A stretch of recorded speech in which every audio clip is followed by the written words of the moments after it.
बोलिए परमपिता परमात्मा की जय। छोड़ कबीर साहिब की जय। सभी संतों की जय। सभी भक्तों की जय। आज के आनंद की जय। सकल हंस को बंदी साहेब साहेब बंदगी साहेब बंदगी साहेब। तो आज सीवान में मूल ज्ञान का प्रचार हो रहा है। बहुत बड़े भाग होते हैं उन जीवों के जो इस मूल ज्ञान को सुन पाते हैं, और उससे भी बड़े भाग होते हैं उन जीवों के जो इस ज्ञान को समझ पाते हैं। क्योंकि सुनना तो बहुत आसान है, कोई भी आया सुन के घर को चला गया, लेकिन समझना उतना ही जटिल है। समझना मुश्किल क्यों है? क्योंकि ये ज्ञान बहुत अटपट है, अटपटा है। क्योंकि जो आज तक आपको पढ़ाया गया, समझाया गया, दिखाया गया, बताया गया, ये ज्ञान उससे बिल्कुल अलग है। इसलिए ये ज्ञान हजम नहीं होता है, अटपटा लगता है। इसीलिए साहिब ने बोला, अटपट ज्ञान कबीर का झटपट लखा न जाए, और जो इसको झटपट लखे तो सब खटपट मिट जाए। सारी खटपट शांत हो जाएगी जब आप इसको अच्छी तरह समझ लोगे, बिना पक्षपात के। सबसे बड़ा विरोधी जो है वो पक्षपात है। हम पक्षपात करते हैं, इसीलिए हम सत्य से दूर हो जाते हैं। कबीर साहब ने पक्षपात के खिलाफ वाणी में खूब बोला। कहते सबका हुक्का लीजिए, साचा शब्द निहार, और पक्षपात मत कीजिए, कहे कबीर विचार। जो आदमी ज्ञान में पक्षपात करता है वो सबसे बड़ा नुकसान खुद का कर लेता है। क्योंकि ज्ञान किसी भी आदमी की देन नहीं है। याद रखना, जो पूर्ण ज्ञान है वो किसी आदमी की देन नहीं है। पूर्ण ज्ञान स्वयं परमात्मा देते हैं, और उसके अलावा जितना भी ज्ञान है ये सब आदमी की देन है। किसी ने आपको मूर्तियां बना के पकड़ा दी, ज्ञान दे दिया कि आरती गाया करो। किसी ने आपको मस्जिद तक पहुंचा दिया, बोला नमाज पढ़ा करो। किसी ने आपको ईसाइयों तक पहुंचा दिया, गिरजाघर तक प्रेयर किया करो। किसी ने आपको सिखों के गुरुद्वारे तक पहुंचा दिया, अरदास लगाया करो। ये सब आदमी का ज्ञान है, इंसानों का ज्ञान है। क्योंकि पहले मूर्ति नहीं थी। जब पहली मूर्ति बनाई गई होगी किसी भी देवी देवता भगवान की, तब से ये मूर्ति ज्ञान शुरू हुआ होगा। पहले से मूर्तियां नहीं बनी हुई थी, ये इंसानों ने बनाई हैं।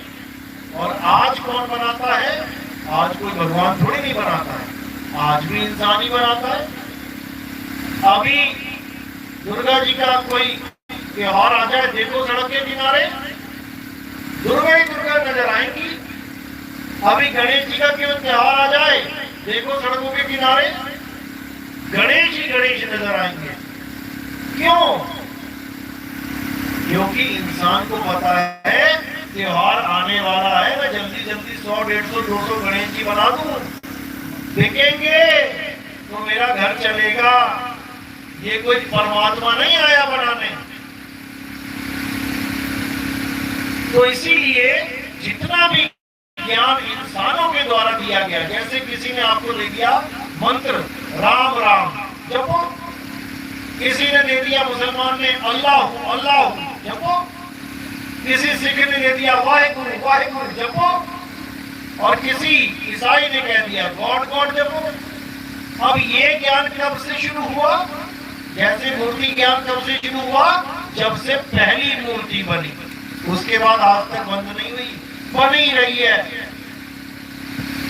ऐसे ही पहला अक्षर जब बना, उसके बाद जितने भी अक्षर बनते गए वही आज आप तक नाम दाम के रूप में पहुंच रहे।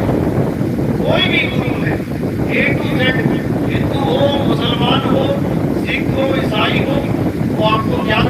भगवान के नाम पे अक्षर जपने के लिए। हिंदू ने दे दिया राम राम, मुसलमान ने दे दिया अल्लाह अल्लाह, सिख ने दे दिया वाहिगुरु वाहिगुरु। ये नाम कब आए, ये अक्षर कब आए?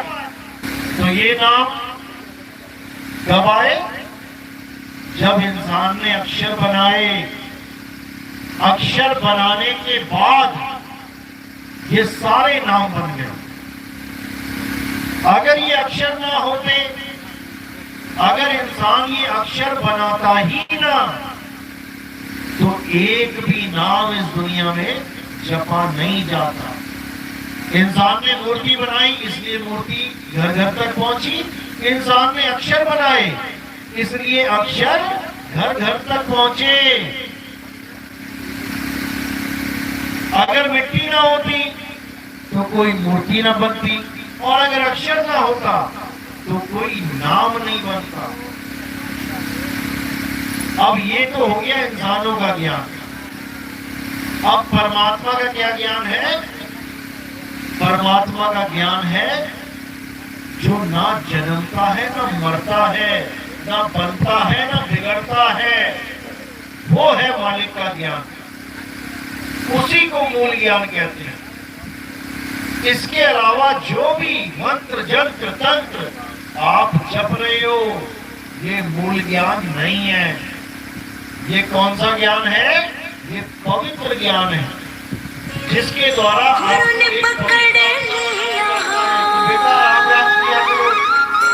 100 पाठ करने से अच्छा एक राम राम जपना है। बेटा गिरजाघर जाया करो, मंदिर जाया करो, मस्जिद जाया करो। क्यों? ताकि तुम भगवान के नाम से जुड़े रहो।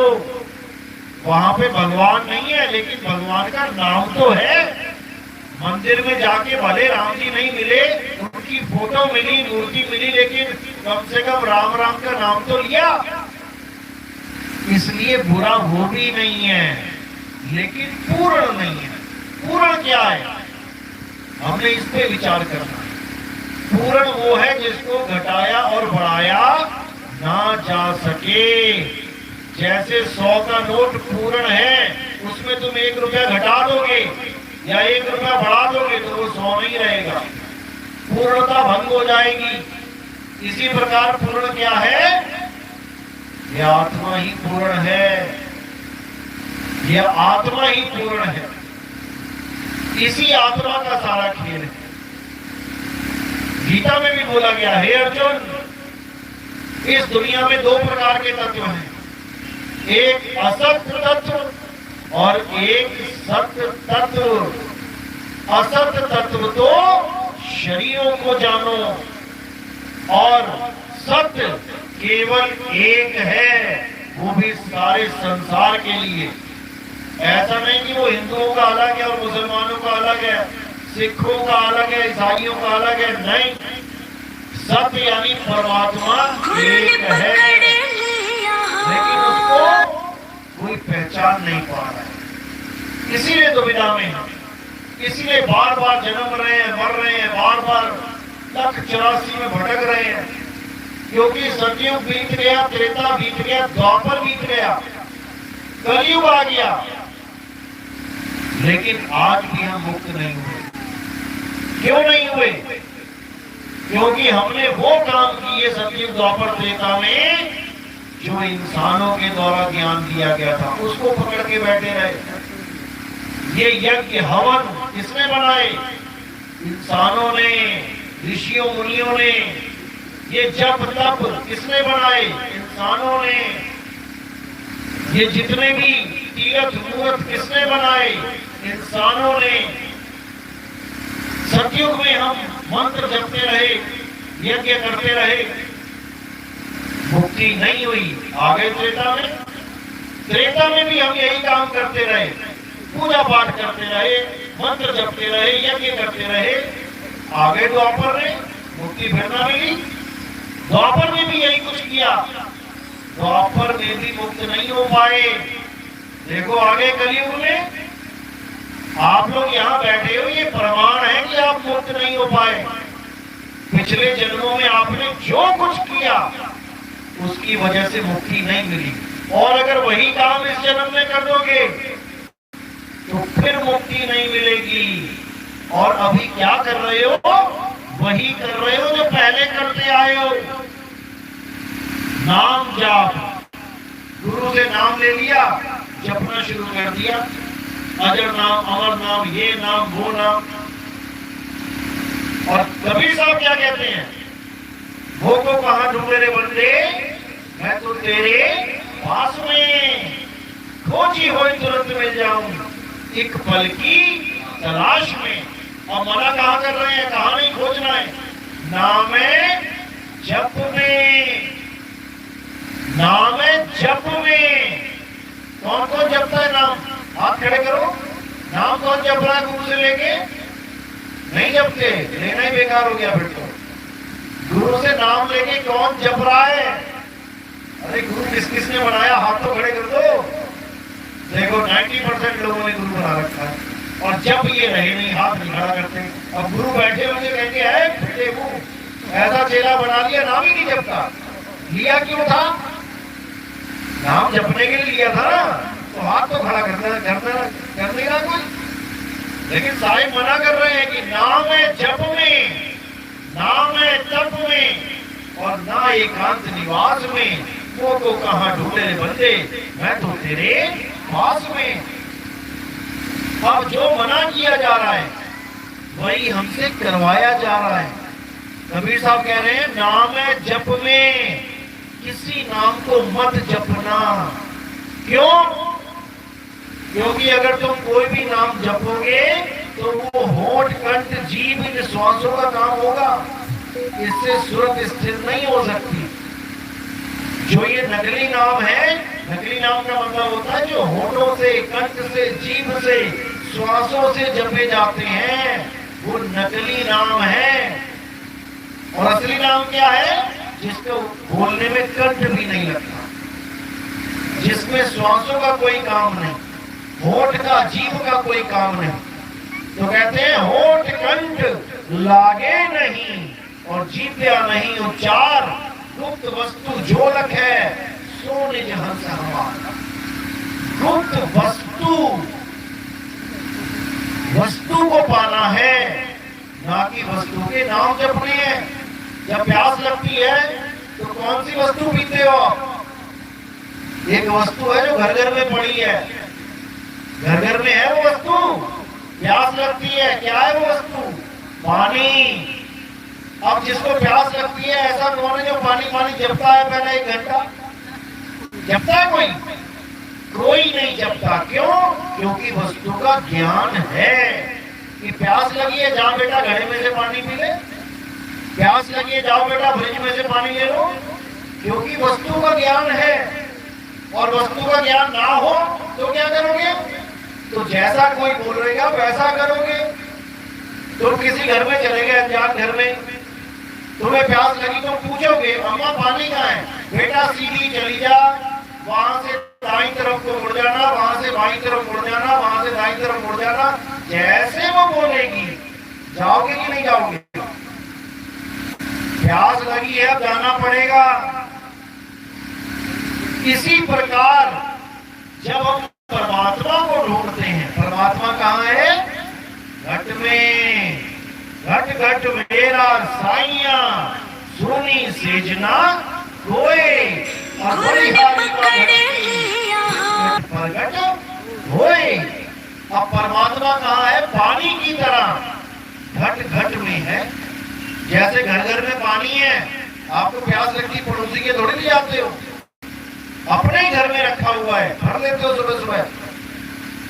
अब वो पानी घर में है, इसी प्रकार परमात्मा भी घट में है, लेकिन ज्ञान नहीं है कि वो परमात्मा है कहां मेरे पास।